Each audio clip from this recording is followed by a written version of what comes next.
Nike just released a brand new commercial featuring Caitlyn Clark and her new Kobe shoe that she released today. And I saw this commercial yesterday on social media. I thought it was so cool. There's a shot when she's in the locker room and she opens her eye and it like turns into what looks like a snake eye, but when you zoom in, it's actually the Kobe logo. When the Nike app crashed at precisely 10 a.m., sneakerheads worldwide began hammering their phones like arcade buttons.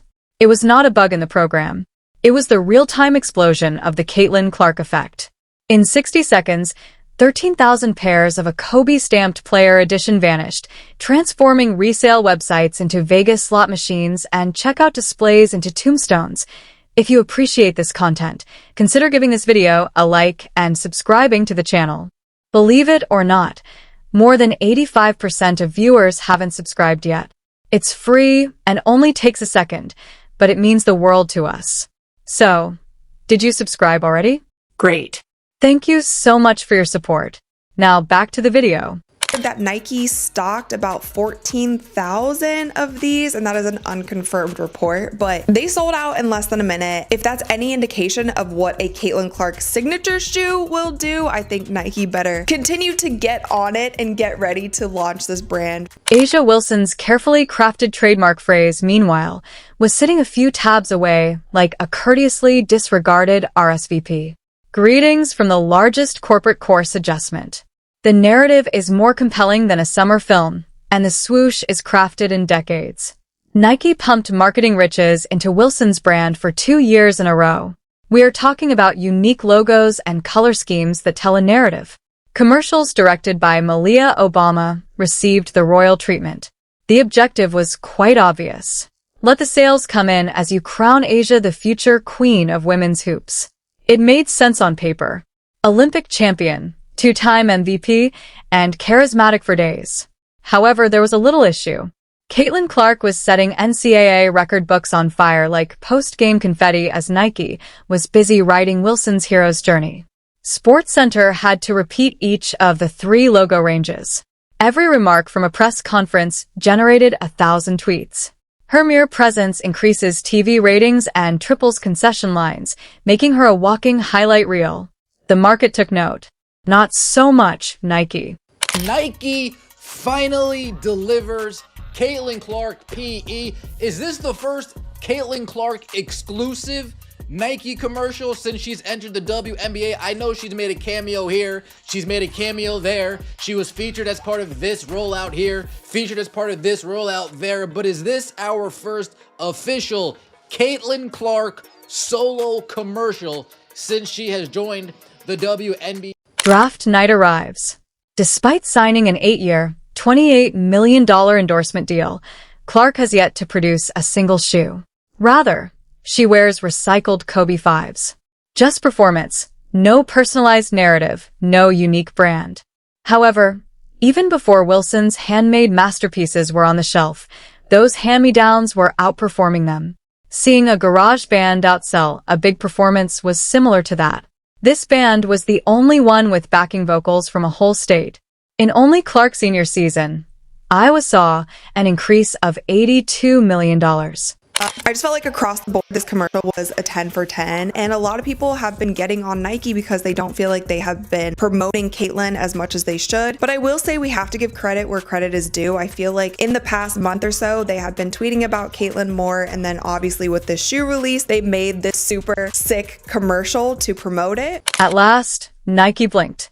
Before the internet went crazy, they teased a limited time Caitlyn Clark x Kobe P for roughly 5 minutes. The sneaker app flashed the white flag at launch before you could say, got them. While bots applauded and resale price tags soared up from $190 retail to $600, shoppers slammed images of error notices. Quicker than a docs refresh. Nike released the shoe this morning for $190. That was the going rate for the signature sneaker. Now, I'm here to tell you, as you guys can see right here on Google, just type in Caitlyn Clark Kobe 5. StockX, currently right now, they're going for $345. On GOAT, they're going for $386. And Flight Club, you're looking at $375. Must mind you, these sneakers was just released a few hours ago. These sneakers were retail for $190. This is the Caitlyn Clark. Fans waited up overnight outside a Dallas Dick's sports goods store because it seems that Black Friday now has a summer follow-up named Clark Moss. Wilson's most recent decrease contrasts with that. Inventory is still easily accessible. Hype is mediocre at best. In October, Nike's clearance pipeline is booming like a leaf blower. The numbers are truthful. Before shipping labels were produced, 13,000 pairs sold out in 60 seconds, bringing around $2.5 million. 100 to 220% secondary market markup in 2 hours. Google Trends surge. On the morning of release, Clark searches surpassed Wilson's by 8:1. Social impressions hashtag Clark Kobe became a global fad, surpassing Wilson's shoe hashtag by a ratio of 12. To put it another way, Caitlyn used the digital economy to her advantage rather than merely selling trainers. Wilson is undoubtedly a legendary talent, but sneaker culture depends on narrative, scarcity, and unquestionable star power. For Asia, Nike fulfilled the first 2 requirements. The customer base never experienced the gravitational pull despite the lavish plot and limited runs. Her collection read less like a must-have fashion flex and more like a sentimental family album that you could lace up. Conversely, Clark exudes natural excitement. She draws attention to herself rather than begging for it. She does not need think tank slogans or choreography. Give her a ball and a painted semicircle that is 30 feet from the edge. The marketing will be her responsibility. Beyond ardent hoops fans, that genuineness strikes a chord. Weekend warriors, middle schoolers, and your uncle who acts like he could have played D1. Everybody recognizes themselves in Clark's fearless range. Like MJ in the early 1990s, she spans generations. No need for a memo. This is the point at which the tension becomes explosive. Wilson has openly advocated for more respect, sometimes justly, sometimes passionately. She has questioned why her awards do not result in comparable publicity, alluded to media prejudice, and hinted at double standards. I lost all respect for A'ja Wilson. I don't want to hear her opinions. I don't care what she has to say from this point on. When you keep a Nike deal 2 years in secret while you're spewing all that crazy stuff about Caitlyn Clark in the Time magazine, read it. Read what she said in the Time magazine. Yet you had a Nike deal the whole entire time? Wilson's corner saw Nike's turn toward Clark as a corporate betrayal. However, from a financial perspective, Nike was losing out on potential earnings by failing to join the largest attraction in women's sports since, well, arguably ever. Social media went into DEFCON 1 when Wilson was criticizing Clark's privilege while allegedly carrying a covert Nike extender in her back pocket. Supporters started picking sides. Brand managers found themselves officiating a cultural war proxy they never intended to host as hashtags become battlegrounds. And all this was done while the shoes being developed, while the collections being done. To demonize Caitlyn Clark and try to label her as a privileged white girl that's getting all the privileges, even though she earned everything she got. This ain't about color. This is about good and bad. And I find this a little evil. I find this evil. This is beyond bad, because you had the ability to speak up and say, hey, everybody, relax. Don't get on Caitlyn Clark. She got a shoe deal. That's cool. I got one too. Mine's taking a little bit, but it's going to come out. Just be patient. She could have came out and said that, but she didn't. The new location then appeared. The lights in the locker room flicker. Clark opens his eyes. The Kobe logo flickers like the pupil of a snake. 30 seconds of cinematic swagger, then presto. Just promise and performance. No moralising or diatribe.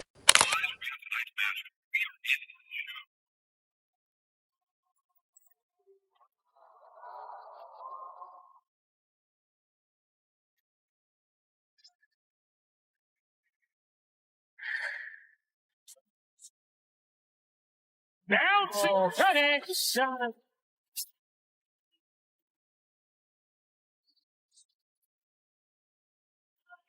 Lays it in on a delectable dime for Caitlyn Clark.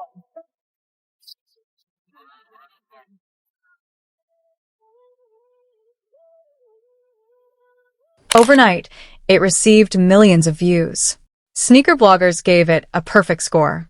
Executives in the advertising sector said it was long overdue. Children just referred to it as fire. To their credit, Nike seemed to finally grasp the task. Do not push the phenomena. Instead, nurture it. However, the timing highlighted the amount of money they had spent attempting to create attention elsewhere. In order to reach the obvious conclusion, the market had to pull the swoosh, kicking and screaming. I find it's very deplorable to me. I find it's very deplorable that you allow Caitlyn Clark to get crapped on that whole entire time and didn't even speak up. And on top of that, Nike's a bunch of a-holes too, because they didn't speak up and defend Caitlyn Clark or speak up and say, hey, we got Asia's shoe coming. We got Asia's shoe coming. Just got to be patient. Caitlyn Clark's going to get hers too. I don't understand the tactics here. All you're causing controversy that didn't have to be there. You're calling division where it didn't have to be there. You're calling racial, issues where it didn't have to be there. Let us take a closer look. Road games during Clark's debut season fill venues that were just half full on average the previous year.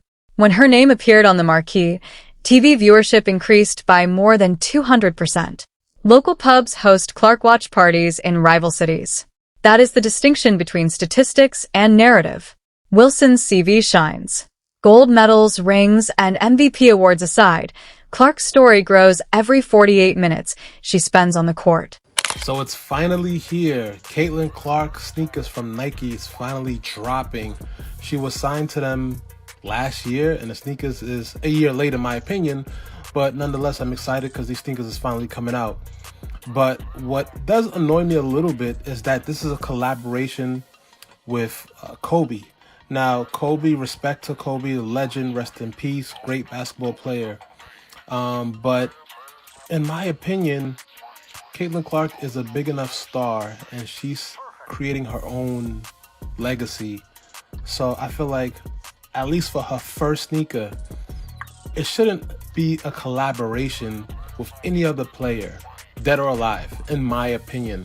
I feel like Caitlyn should have, for her first shoe, had her own original design just for her. No Emotional equity, or the sensation you receive when you lace up excellence, is what companies thrive on.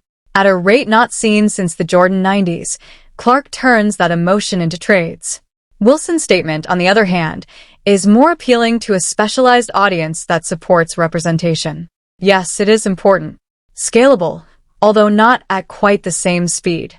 According to sources, when share prices fell to a 5-year low, former Nike basketball marketing head Jordan Rodgers openly chastised the firm for ignoring Clark.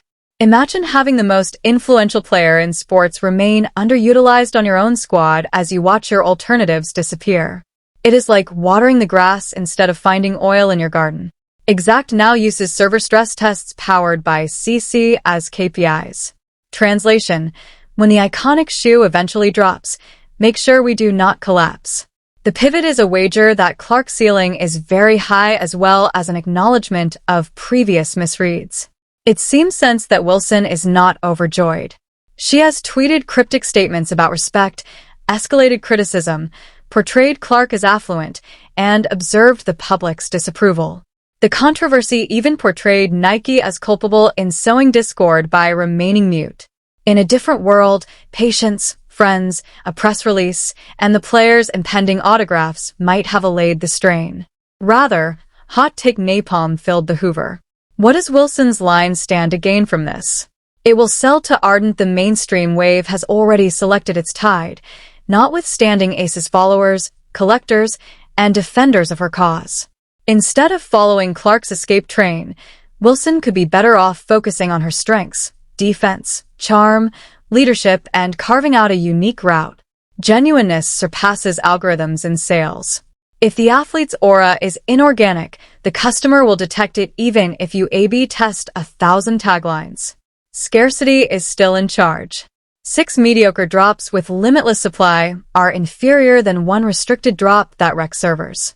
Discussion is superior than campaigning. Every time a child plays out her logo 3 in the driveway, Clark's brand expands. That is impossible to storyboard. Be early rather than flawless. Nike almost missed the wildfire because they were waiting for the ideal rollout. In the era of viral content, speed is more important than edge. Polish. Nike is reportedly already accelerating Clark's first real signature collection, according to insiders. The spoke logo, the new silhouette, and the particular last for ladies. Imagine the turmoil over the Christmas season when Clark 1 arrives at full family size if the P sold out in an instant. Anticipate larger manufacturing runs. Anywhere between 100,000 and 150,000 pairs, but there is still enough scarcity to satisfy eBay sharks. There will be further international releases. Kobe retros are popular in Asia and Europe, and Clark's connection gives them contemporary resonance. Wilson will try if narrative changes may rekindle demand in his next colorways. Anticipate WNBA-themed pop-ups, community-driven activations, and collaborations with social impact organizations. Excellent movements, but it will be difficult to overcome Clark's mainstream headwind. It was not simply shoes that Caitlyn Clark sold. She caused a paradigm change. She revealed the difference between genuine magnetism and manufactured marketing. She reminded boardrooms that committees do not elevate superstars. Rather, customers do. She also demonstrated that sometimes letting excellence speak for itself is the finest kind of advertising. Only when the audience had begun to sing did Nike join the chorus.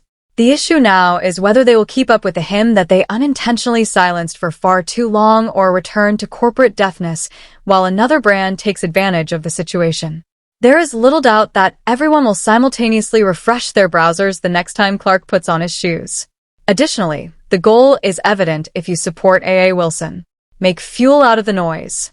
Remind everyone why your name used to be at the top of those identical strategy cards by rewriting the playbook. Because boxes of shoes ultimately do not give a damn about press releases, hashtags, or sentiments. Flight is important to them. Caitlyn Clark is currently in the air. Before the altitude becomes unreachable, everyone else is rushing to get a ride. To let the algorithm know who really controls the court, hit the subscribe button, hit the bell, and leave a basketball in the comments if you are here for the ascent. I will see you in the next one.